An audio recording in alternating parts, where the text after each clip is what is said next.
Alors les gens qui se plaignaient sans cesse des incohérences et de toutes les invraisemblances de la saison 8 de Game of Thrones, si on parlait un peu de Casa des Papel.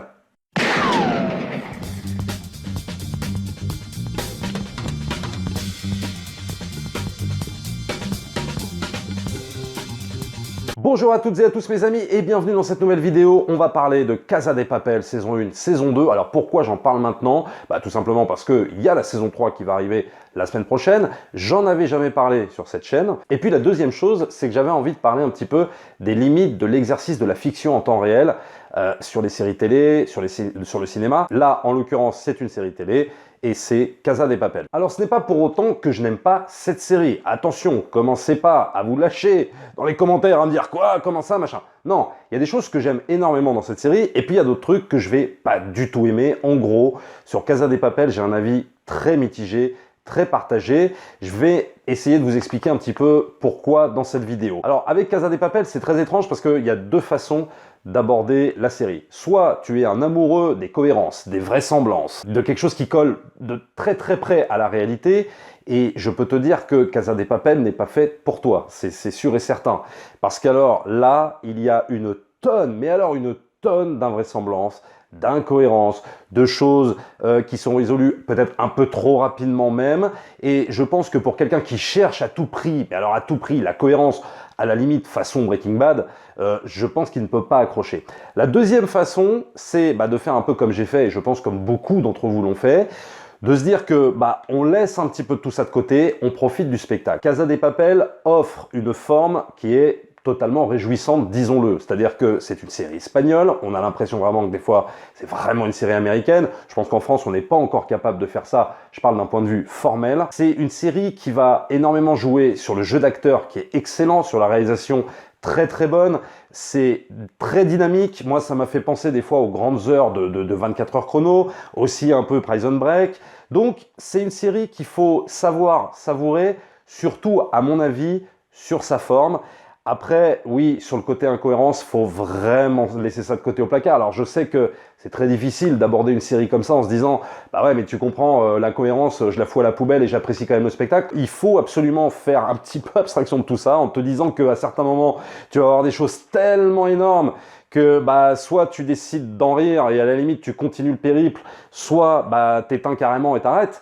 Mais c'est un peu dommage parce que c'est tellement du gros spectacle et quand même du spectacle assez jouissif que ce serait un peu bête de se priver quand même de bouder son plaisir. Mais il est vrai que moi quand j'avais commencé Casa des Papel, j'ai pas continué tout de suite parce que déjà pour moi les 3 premiers épisodes, même si l'entrée en matière est originale, même si les personnages sont super attachants, il y a un moment donné, moi rien que l'histoire du braquage qui s'étale et qui s'étale sur des heures, j'ai quand même déjà du mal à y croire. Mais encore, passons là-dessus. Bon, c'est le truc original, on va dire, de la série. Mais moi, ce qui va vraiment me poser un problème, donc attention, là, je vais absolument tout spoiler. Donc si vous n'avez pas vu encore la série, allez la voir et vous reviendrez me voir. Moi, là où j'ai vraiment du mal, c'est ce qui se passe en face, en fait. C'est-à-dire du côté des flics et notamment de l'inspectrice au départ. Moi, quelqu'un qui est en pleine négociation pour essayer de faire sortir des otages d'un braquage aussi monumental que ça, moi, j'ai quand même un peu de mal à accepter l'idée que, si tu veux, Raquel, l'inspectrice, sorte, aille chez elle, elle rentre, puis elle s'occupe de sa famille. Donc, tu as tout un côté drama de son côté qui se passe dans sa maison. Elle revient, etc. Puis elle repart, puis elle va au café, machin. Mais j'ai envie de te dire que tout est comme ça dans Casa des Papel. On est en plein braquage incroyable, on est en plein, c'est le plus grand braquage mondial qui n'ait jamais existé, et pourtant les personnages vont et viennent et tout ça.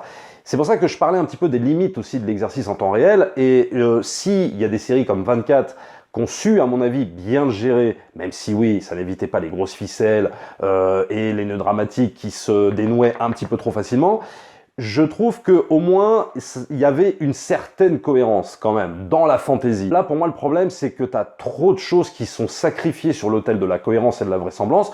Tout ça pour mettre du cliffhanger à foison et aussi des twists et des twists et des twists sans arrêt que les auteurs ont envie de mettre, ont envie de rajouter en permanence pour créer de la tension, pour créer du suspense.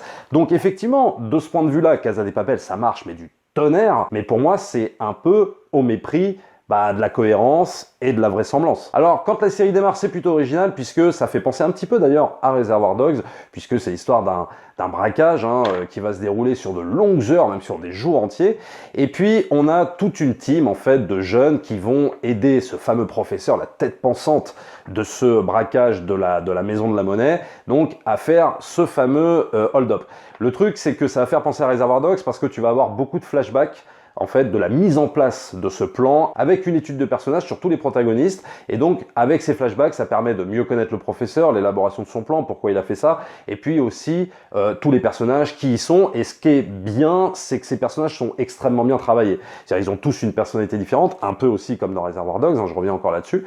Et c'est vrai qu'ils sont tous, mais quasiment tous attachants. Bon, après, il va y avoir des personnages que j'aime plus que d'autres, des personnages que j'aime moins, mais en tout cas, on sent bien que c'est une série de personnages, avant tout Casa de Papel. Est-ce pour autant une série contestataire? La question mérite de se poser. Moi, je ne pense pas, parce que, en fait, les scénaristes ont tout axé autour d'une idée qui est l'amour, qui est les sentiments humains, puisque le professeur, pour ceux qui ont vu la série, le professeur va voir son plan capoter à cause de ses sentiments et de l'attirance qu'il a vis-à-vis de la flic Raquel. Donc, pour moi, toute l'idée de Casa de Papel, ça tourne autour de sentiments humains, de l'amour, et jusqu'à quel point on est prêt à tout sacrifier par amour, et un plan qu'il a élaboré pendant des années où le mec a 3, 4, 5 coups d'avance sur tout le monde, et ben rien que par rapport à une femme, rien que par rapport à ses sentiments, tout son plan peut s'effondrer comme un château de cartes. Donc cette idée dans Casa de Papel,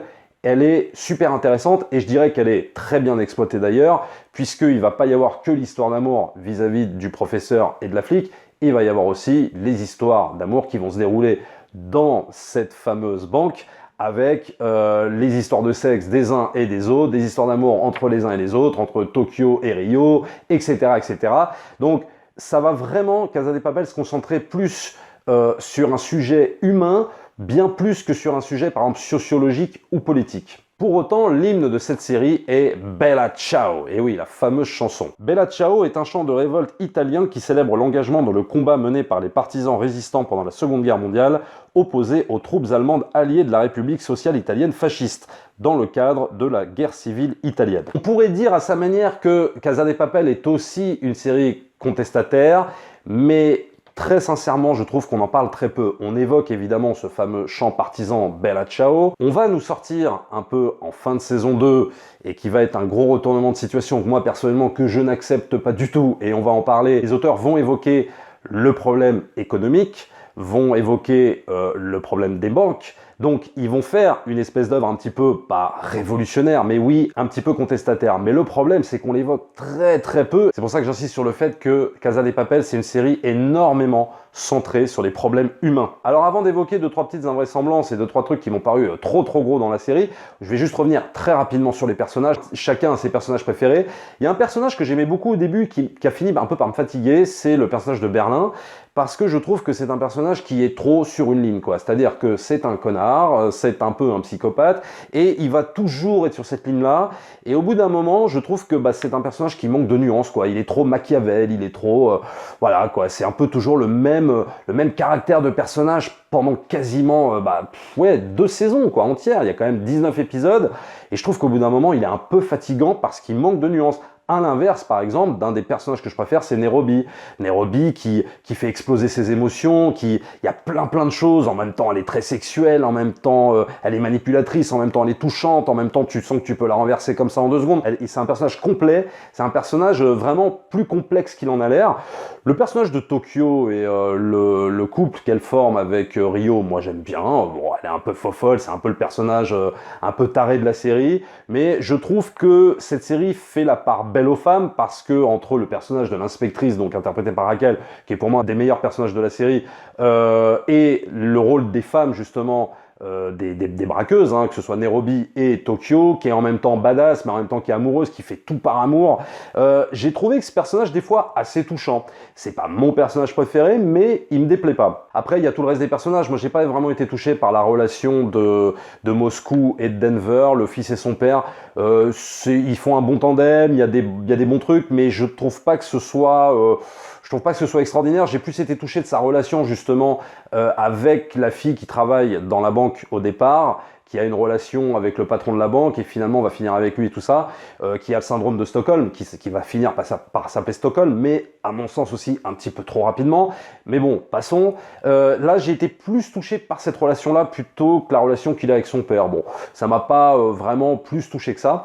Après, il y a pour moi les deux meilleurs personnages de la série, c'est le tandem professeur-Raquel. Là, pour moi, très clairement, c'est la réussite de Casa de Papel.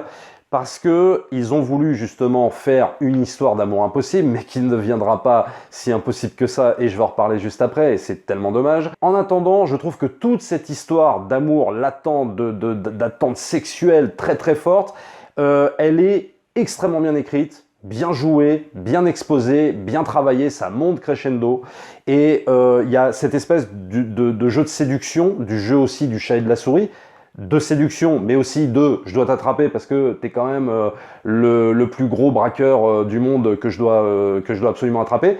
Et il y a vraiment ce côté-là qui est très très bien exploité dans la série. Il y a vraiment d'excellents face-à-face, il y a d'excellentes scènes avec eux, quand ils arrivent à coucher ensemble même. Enfin je veux dire, tu attends tellement ce moment, c'est un moment fort, parce que c'est un moment voilà, où les deux personnages attendent ce truc. Alors il y en a un, il sait pas s'il va être démasqué, l'autre ne sait pas que c'est le cerveau du braquage, etc., etc. Donc il y a tout ça qui se met en place, qui est vraiment, j'ai trouvé génialissime, mais pour moi, ça se casse la gueule clairement à la fin, et c'est vraiment dommage.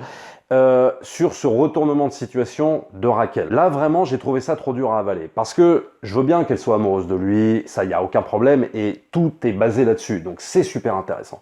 Mais pour moi, le problème, c'est qu'ils en feront une histoire d'amour possible, vu la fin, alors que ça devait rester justement impossible. Parce que, en tant que flic, c'est pas parce que le professeur va te sortir un espèce de petit discours idéologique en te disant en gros, oui mais tu comprends, c'est la Banque Centrale Européenne qui a pris des milliards pour sauver d'autres banques et pas pour sauver les gens et les pauvres, que d'un seul coup, toi en tant que flic, tu peux avoir le cerveau retourné et te dire « Ah mais en fait c'est toi le gentil et en fait la société c'est les méchants ». J'y crois pas vraiment, c'est-à-dire que le discours est très beau et même moi j'adhère presque à ce discours, il n'y a pas de problème là-dessus, mais sur la matrice même du personnage de flic, alors que tu as passé quand même plus de 100 heures à essayer de choper ce mec-là, je crois pas que tu puisses te faire retourner comme ça, quoi. Je ne peux pas croire à cette histoire. Moi, pour moi, cette histoire, et là, pour le coup, je rejoins un peu c'est ce que je voulais, oui, ce que je dénonçais dans la vidéo sur Game of Thrones, et peut-être que j'ai tort, mais pour moi, là, c'est vraiment un problème de crédibilité de personnage. Là, pour moi, tu étais obligé, pour le coup, de sacrifier un des deux personnages pour que ça reste, justement, une histoire d'amour impossible. Et c'est ce qui était beau, justement. Et moi, je pensais que c'était ça qui était amorcé. Et en réalité, le truc, c'était de prolonger cette histoire d'amour, en fait, de la concrétiser totalement. Et si ça aurait été intéressant de tuer l'un ou l'autre, soit le professeur, soit elle, qui se sacrifiait même, et comme ça permettait de faire une espèce de fin de saison ouverte parce que les braqueurs puissent s'évader et à la limite ouvrir même sur une troisième saison, mais alors sacrifions le personnage du flic. Et le problème, c'est qu'en se disant « Ah bah ouais, tu m'as convaincu avec ton histoire, et puis bon, tu comprends, je t'aime tellement que de toute façon, bah c'est toi le gentil, je te rejoins sur la plage quand tu te barras sur l'île. » Ça, c'est un truc, vraiment, je peux pas y croire. Mais vraiment, je ne peux pas y croire. Pour moi, t'es flic, ton ADN de flic, il est là, tu ne penses qu'à une chose, c'est le coincer. Tu le coinces, oui, avec la mort dans l'âme, mais tu le coinces quand même, quoi. Voilà. Ce genre de considération, ce genre de facilité, il y en a plein dans Casa de Papel. C'est-à-dire que cette série, c'est une série de twists.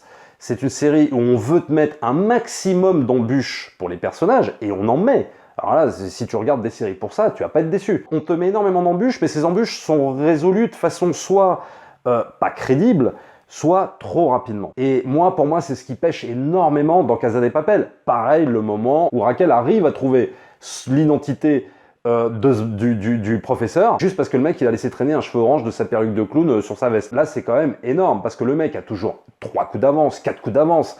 Il a toujours tout prévu. Mais ça, il le verra pas. Et là, boum, elle arrive à le choper. Je trouve ça trop exagéré par rapport au cerveau du professeur.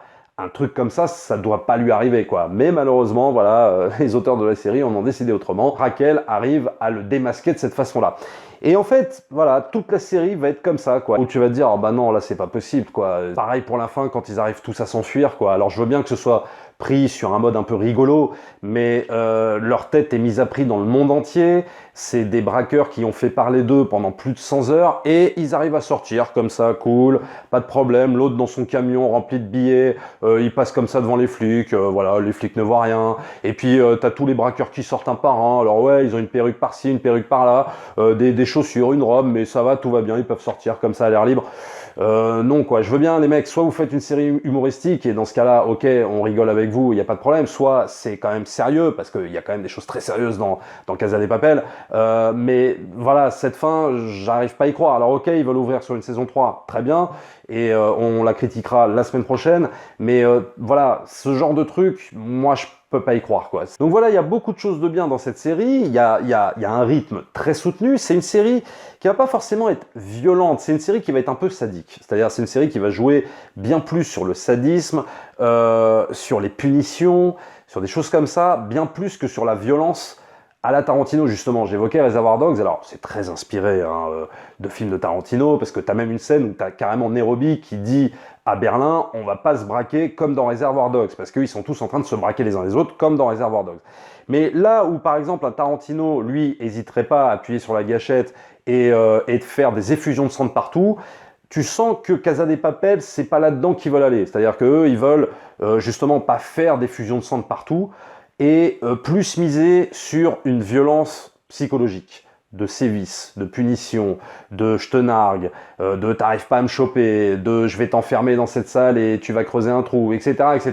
Ça va beaucoup plus jouer sur ça. Donc, c'en est pas moins intéressant que de la violence graphique à la Tarantino, mais disons que voilà, il faut savoir où on met les pieds, même si on a l'impression, oui, que ça commence un peu comme un film de Tarantino, pour moi, ça prend une toute autre direction, en tout cas en termes de violence. C'est une série, tu passes un bon moment, il y a quand même quelques longueurs, pour moi il y a quand même quelques épisodes en trop, l'intrigue s'étire énormément, il y a des choses très bien, le packaging est beau, voilà, l'intrigue est bien menée, faut faire juste fi des invraisemblances, quoi, des incohérences, et il y en a un paquet, c'est pour ça que ça me fait rire quand même, ceux qui ont trouvé des invraisemblances sur Game of Thrones, mais non mais, si vous avez trouvé que Game of Thrones c'était rempli d'incohérences, mais regardez cette série, et vous allez voir que Game of Thrones à côté, c'est vraiment très très très léger, quoi.